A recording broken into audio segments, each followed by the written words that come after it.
উত্তরবঙ্গে 3 কেন্দ্রে দ্বিতীয় দফার ভোটের প্রস্তুতি চরমে। শুক্রবার শৈলশহর, দার্জিলিং, রায়গঞ্জ এবং বালুরঘাট কেন্দ্রের নির্বাচন। ডিসিআরসি থেকে ইভিএম, প্রয়োজনীয় নথি নিয়ে ভোটকর্মী এবং কেন্দ্রীয় বাহিনীর জওয়ানেরা বিভিন্ন বুথে পৌঁছতে শুরু করেছেন। যে 3 কেন্দ্রে শুক্রবার ভোট, তার মধ্যে সবথেকে বেশি স্পর্শকাতর বুথ রয়েছে দার্জিলিং এ।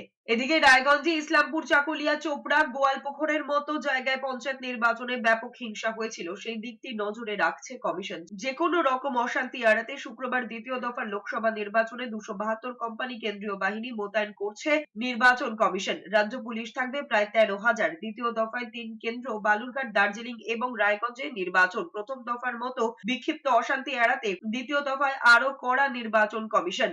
কমিশনের তথ্য অনুযায়ী দার্জিলিং এ 739টি স্পর্শকাতর বুথ রয়েছে, তার মধ্যে 88টি কোম্পানি ব্যবহার করা হচ্ছে। রায়গঞ্জে 210টি স্পর্শকাতর বুথ রয়েছে, সেখানে 111 কোম্পানি কেন্দ্রীয় বাহিনী থাকছে। বালুরঘাটে 192টি স্পর্শকাতর বুথ রয়েছে, যেখানে 73 কোম্পানি কেন্দ্রীয় বাহিনী মোতায়েন হচ্ছে। শুধুমাত্র রায়গঞ্জে 20 জন প্রার্থী প্রতিদ্বন্দ্বিতা করায় সেখানে ইভিএম এ 2টি করে ব্যালট ইউনিটের ব্যবস্থা থাকছে।